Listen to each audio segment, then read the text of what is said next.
guys, it's Chris with IntelliFarms Installers. I'm here installing a fuel tank manager, and I wanted to walk you guys through a couple of things, how to install them and what components are going to come with them. So first off, we've got the two components that come in the box. What we're looking for is the sensor that's attached to the cable and this module, and the battery pack that has a cable attached to it as well. You'll notice on the side of the battery pack that there is a magnet here that needs to be removed in order for the system to work. So once you get done installing it, you have to remove that magnet in order for the system to kick up. Aside from that, we've got a few tools that you're going to need to do this install. First and foremost is going to be a pipe wrench. Pipe wrench is very important because we are working on systems or fuel tanks that are outside throughout the year. They are going to be rusted. I also have a breaker bar. Now this bar is used essentially to apply leverage to those openings or to those caps. I also have snips just to cut the zip ties. I have PB Blaster or WD-40, anything like that. Some type of lubricant is going to help you, again, break that off. I have a Phillips screwdriver, plumber's tape, one small clip, and then I have a couple of zip ties. In this case, the way that we install this is all we're going to do is take off that cap, drop that cable down into the fuel tank. The sensor itself should hit the bottom of the fuel tank for best possible use. You should hear it or feel it when it does so.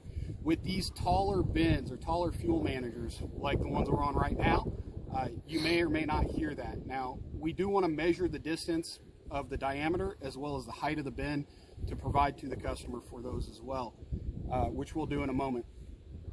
Let's go ahead and get started. We'll install this real quick. I went ahead and broke this cap off already, so it's not too hard to do, and we'll install this.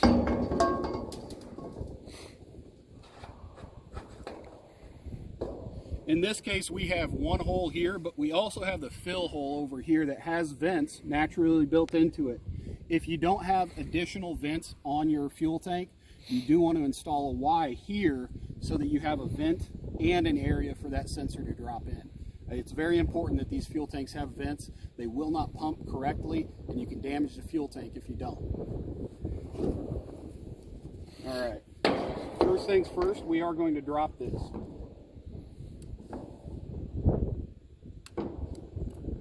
Again, as always, when you're snipping those zip ties off, you want to be careful not to cut the wire.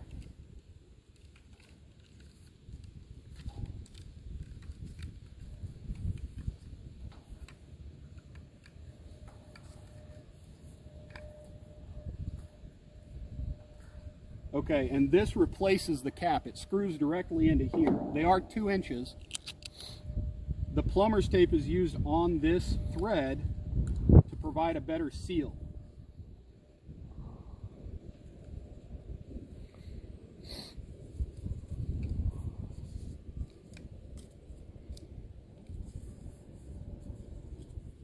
There's no particular amount of times that you need to wrap the plumber's tape around it.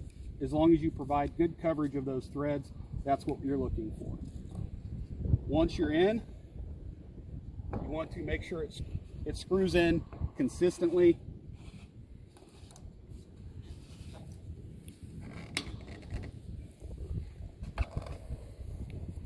And there, that part is installed. The next part is going to be your battery pack. Again, we do want to remove this, and it is important to look. Can you get a good picture of this right here? This is similar to the plenum or headspace cables. They do have a notch that they have to line up with, so don't force it. Make sure that it lines up properly, and then you can screw it in.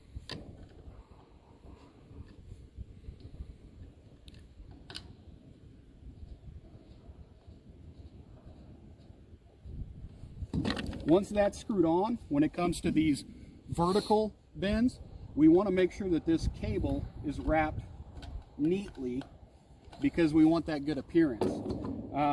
I apologize, I said once that's screwed on, but before it's screwed on, we want to do that. The reason I have extra zip ties is because these ties on here are just a thread.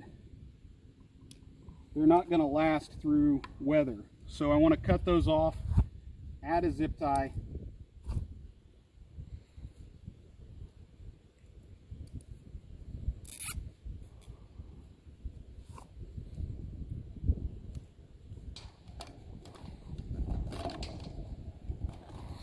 and then place it right around there.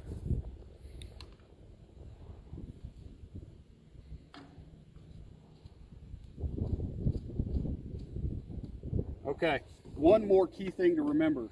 Where this cable goes in, it needs to have a grip loop. So what I'm doing here is taking our clip.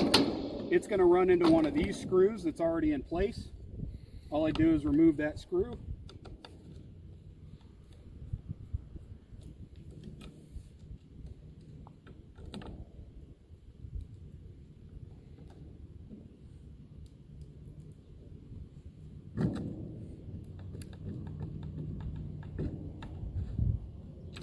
Place that clip, and then once the cable is on it with a grip loop in place, I'm going to use my pliers to close that clip.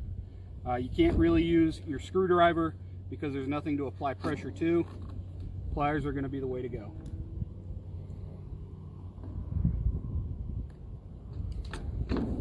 Okay, and then once that's in place, it's a good idea to center it with this box on these vertical bends and bring it down so that the cable itself is taut and straight, just like any other appearance standard that we have at IntelliFarms and AGI SureTrack. That's it. That's the installation. Again, last thing that we have to do is remove that magnet, and it should be operating at this time. You can check these systems through our normal AGI SureTrack and IntelliFarms systems. They should show up with your bin managers and everything else.